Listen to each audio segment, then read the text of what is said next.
Hello friends, नमस्ते। चलिए आज का वीडियो स्टार्ट करते हैं। तो आज का वीडियो होने वाला है राशन डीलर के ऊपर। तो ये फॉर्म कहाँ सबमिट करना होगा, फर्स्ट है। सेकंड की बात किया जाए तो कौन से अधिकारी के पास जमा करना पड़ेगा। थर्ड है इसका सिलेक्शन प्रोसेस क्या है। मेरिट लिस्ट कब से कब तक आएगा, कब से कब तक अप्लाई डेट है,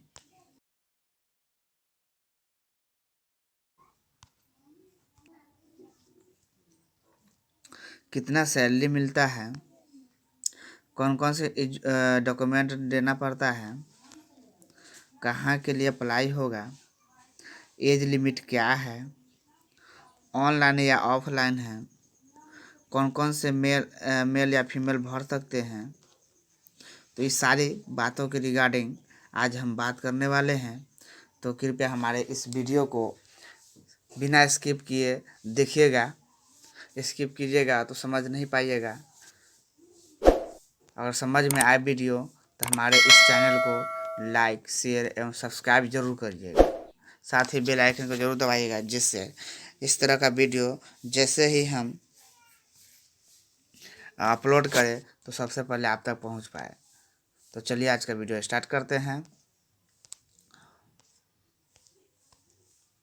अगर चयन प्रक्रिया की बात कर लिया जाए तो पंचायत में आय राशन डीलर की बहाली अनुसार प्राप्त आवेदन की जांच पड़ताल अनुमंडल पदाधिकारी द्वारा की जाएगी। अनुमंडल पदाधिकारी द्वारा की जाएगी। किसके द्वारा की जाएगी? अनुमंडल पदाधिकारी द्वारा। ठीक है। सत्यापन के बाद अनुमंडल पदाधिकारी अपने अनुशंसा सहित आवेदन पत्र जिला स्तरीय चयन समिति को भेजेंगे। अगर वो उनके जो उनका लगता है कि ये हो जाने वाला है, इसका होने वाला है, तो वो उसके बाद उस आवेदन को कहाँ भेजेगा? जिला स्तरीय चयन समिति के पास। ठीक है। जिला स्तरीय चयन समिति के चयन के बाद संबंधित अनुमंडल पदाधिकारी सह अनुज्ञापक पदाधिकारी द्वारा अनुज्ञप्ति जारी की जाएगी। ठीक है। अब कहने का मतलब जब वहाँ से जाएगा फिर जिला में, जिला से फिर आएगा कहाँ? अनुमंडल पदाधिकारी के पास, और वो वहाँ से कुछ अधिकारी के लेकर आएंगे और आपको उस प्रकार का जॉब दे दिया जाएगा। ठीक है। इसमें किसी भी तरह का एग्ज़ाम नहीं होता है। मैट्रिक मार्कशीट पर आवेदकों को मेरिट लिस्ट बनाया जाता है। तो सबसे इम्पोर्टेंट बात यहाँ पे ये है कि किसी भी प्रकार का एग्ज़ाम नहीं लिया जाता है। ठीक है। एग्ज़ाम नहीं लिया जाता है।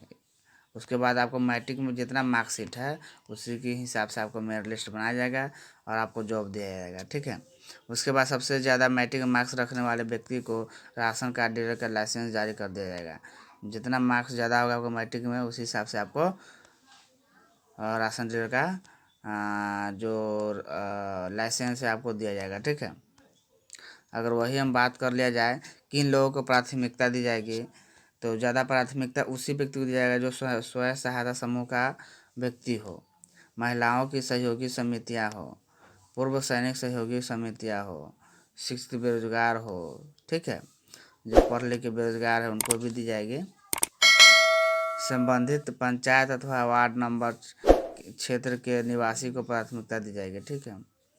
डीलर वैकेंसी इन बिहार। सैलरी की बात की जाए तो यहाँ पे कोई सैलरी तो दी नहीं जाती है।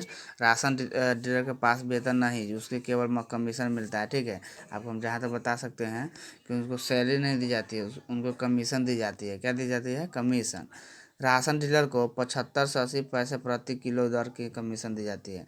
मान लीजिए 1 किलो पर आपको 75 पैसा से 80 पैसा आपको मतलब रुपया दिया जाएगा। ठीक है, पैसा दिया जाएगा। यह अयोग्य अलग अलग राज्यों के अनुसार अलग अलग हो सकता है। जरूरी नहीं कि ये भी 75 पैसा होगा। आपका एरिया का कुछ और हो सकता है और इधर का एरिया, मेरे एरिया का कुछ और है। ठीक है। देने कुछ आमदनी हो जाती है, इसलिए डीलर बनने से पहले आपको यह जानना बहुत ज़रूरी है कि राशन डीलर की सैलरी नहीं होती है, उन्हें कमीशन पर काम करना पड़ता है। तो सबसे इम्पोर्टेंट बात यह है कि आपको कोई सैलरी दी नहीं जाती है, आपको कमीशन पर काम करना पड़ेगा। ठीक है। कमीशन पर काम किया जाता है। अच्छा खासा अगर बेरोजगार हैं आप, बेरोजगार अगर अच्छा सा हैं आप, तो आप इससे अच्छा खासा इनकम कर सकते हैं। ठीक है। डीलर का पोस्ट भी कोई ख़राब पोस्ट नहीं है। चलिए अब बात कर लेते हैं कि इनके लिए कौन कौन योग्य नहीं है। ठीक है। अब मान लीजिए वो तो स्वयं सहायता के आदमी से कर सकता है, बट अगर मुखिया हो तो मुखिया नहीं कर सकता है, सरपंच नहीं कर सकता है, वार्ड सदस्य नहीं कर सकता है, पंचायत समिति के सदस्य नहीं कर सकता है, जिला परिषद नहीं कर सकता है, विधायक नहीं कर सकता है, पार्षद नहीं कर सकता है, सांसद भी नहीं कर सकता है, नगर निकाय के निर्वाचित सदस्य भी नहीं कर सकता है, आटा चक्की के दुकान के मालिक भी नहीं कर सकता है। जिनके पास आटा चक्की की मशीन है वो भी नहीं कर सकते हैं। ठीक है। अच्छा, उसके बाद अप्लाई कैसे होगा, अप्लाई कैसे होगा, ठीक है। अप्लाई कैसे होगा तो वो भी हम बता देते हैं। इन पदों पर आवेदन करने के लिए निर्धारित प्रपत्र को पूर्ण रूप से भरे हुए आवेदन पर सभी आवश्यक दस्तावेजों के साथ अनुमंडल कार्यालय पटना सदर में अंतिम तिथि 9/7/2022 5 बजे तक प्राप्त हो जाएंगे। निर्धारित तिथि एवं समय के बाद प्राप्त आवेदन को कोई विचार नहीं किया जाएगा। कहने का मतलब है कि ये पटना के लिए निकल के आया, कहाँ के लिए निकल के आया है, पटना के लिए निकल के आया। ठीक है। तो पटना के जो भी अनुमंडल कार्यालय होंगे वहाँ पे आप 9/7/2022 तक भर सकते हैं और 5 बजे तक ही भर सकते हैं। 5 बजे के बाद आप भरिएगा तो आपको आवेदन को स्वीकार नहीं किया जाएगा। ठीक है। ज़्यादा जानकारी के लिए हम आपको ज़रूर पढ़िएगा, हम दे देंगे नोटिफिकेशन, उसको पढ़ के आप समझ भी सकते हैं। बिहार राशन डीलर योग्यता, अब आपको बताए थे कि योग्यता क्या लगेगी, तो अभी हम बता देते हैं। आवेदक बिहार के उसी पंचायत का निवासी होना चाहिए जिस पंचायत में बहाली निकली गई है। अब ऐसे थोड़ी ना कि आप किसी और पंचायत से आते हैं और दूसरे पंचायत में जाकर भर दीजिएगा, तो नहीं चलेगा। आप उसी पंचायत को होना चाहिए। ठीक है। और उसी पंचायत में वैकेंसी निकला होना चाहिए। आवेदक 10 पास के पास 10th पास के साथ साथ कंप्यूटर कोर्स पास होना भी अनिवार्य है। अब मान लीजिए ज़रूरी नहीं है कि आप मतलब कंप्यूटर पास रहना ही चाहिए। अगर आपके पास कंप्यूटर पास का डिग्री है तो आपको ज़्यादा ही प्राथमिकता दी जाएगी। ठीक है। आवेदक 18 साल से होना चाहिए। ठीक है। 18 साल से ऊपर जितना हो जाएगा चलेगा, बट 18 से नीचे नहीं होना चाहिए। आवेदक सरकारी नौकरी, जनप्रतिनिधि या जनप्रतिनिधि के परिवार में होना नहीं चाहिए। अब कहे का मतलब कि आपके घर में कोई मुखिया है, सरपंच है, वार्ड सदस्य है, आप उसमें अगर बिलोंग करते हैं उस परिवार से, तो आप अगर फॉर्म भर रहे हैं तो आपको नहीं होगा। ठीक है। आवेदक के पास जन वितरण प्रणाली दुकान चलाने है तो अच्छी जगह जगह होनी चाहिए। और अच्छा खासा जगह भी होना चाहिए, क्योंकि आप उस उतना बड़ा अनाज को अगर आप वितरण करिएगा तो आपके पास जगह भी अच्छा खासा होना चाहिए। ठीक है। आवेदक के विरुद्ध न्यायालय में कोई अपराध पंजीकृत नहीं हो। और यहाँ भी इम्पोर्टेंट बात है कि आपके विरुद्ध कोई केस उस ना हो जिससे आप ये नहीं ले पाएँ। आवेदक को पहले से ही राशन दुकान आवंटित नहीं होना चाहिए। हाँ, आपके पास कोई राशन मतलब जैसे दुकान उकान नहीं होना चाहिए। ठीक है। एक परिवार से 2 ही लोग आवेदन कर सकते हैं। अब एक होता है ना कि एक परिवार से 4 जितना होता है, मेल या फीमेल सब भर देते हैं, ऐसा नहीं होना चाहिए। एक परिवार से 2 ही लोग आप भर सकते हैं। ठीक है। इसका जो ज़रूरी कागजात है वो हम बता देते हैं। जिले के अंतर्गत पंचायत में आई राशन डीलर भर्ती का आवेदन प्रपत्र, अब जिला में जाइएगा तो ये आवेदन आपको मिल जाएगा। ठीक है। आवेदक का एड्रेस प्रूफ जैसे कि आधार कार्ड लगेगा। ठीक है। आवेदक का शैक्षिक योग्यता संबंधी प्रमाण पत्र जैसे कि मैट्रिक इंटर जो भी है और कंप्यूटर सर्टिफिकेट वो भी लगा सकते हैं। सब फोटोकॉपी लगेगा। ठीक है। जीरोक्स लगेगा।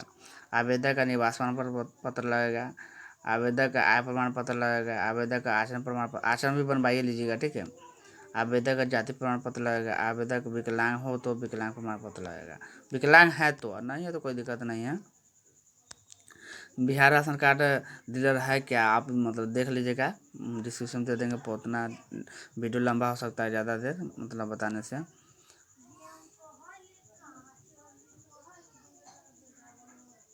अगर आप फॉर्म भरने जाते हैं तो आपको 1,000 रुपये का चालान कटेगा। ठीक है। फॉर्म भरने जा रहे हैं जिला स्तरीय तो आपको 1,000 का फॉर्म मतलब लगेगा। 18/6/2022 से स्टार्ट हो चुका है। ठीक है। लास्ट डेट 9/7, ये देख लीजिए 18/6/2022 से स्टार्ट हो चुका है और लास्ट डेट है 9/7/2022 का। ठीक है। अगर एज लिमिट की बात किया जाए तो न्यूनतम आयु 18 वर्ष होना चाहिए और इनका जो पोस्ट है 57 पोस्ट है। ठीक है। एज लिमिट 18 वर्ष, उससे ज़्यादा होगा टेंशन नहीं है। ठीक है। जरूरी नहीं कि 17 खाली नहीं होना चाहिए। अगर पोस्ट की बात करें तो 57 पोस्ट है। हम ये भी बताए थे कि ये ऑनलाइन होगा कि ऑफलाइन होगा, तो यहाँ तक हम जानते हैं, यहाँ पर लिखा है ऑफलाइन, ऑफलाइन ही आपको वैकेंसी में भरना पड़ेगा, ठीक है, ऑनलाइन तो होने वाली है नहीं। पटना नगर निगम के 1 से 45 वार्ड नंबर तक राशन डीलर का भर्ती होगा। अब पटना में 1 से 45 वार्ड नंबर तक जितना वार्ड नंबर है उस सब में आपको वैकेंसी है, आप उस सब आदमी भर सकते हैं। कार्यालय अनुमंडल पदाधिकारी ये मतलब नोटिफिकेशन जारी की हुई है। हम उसका लिंक जो होगा हम आपको दे देंगे, आप वहाँ से लेके लिंक को डाउनलोड करके पढ़ सकते हैं, और आप वहाँ से बिलोंग करते हैं तो आप भर भी सकते हैं, ठीक है।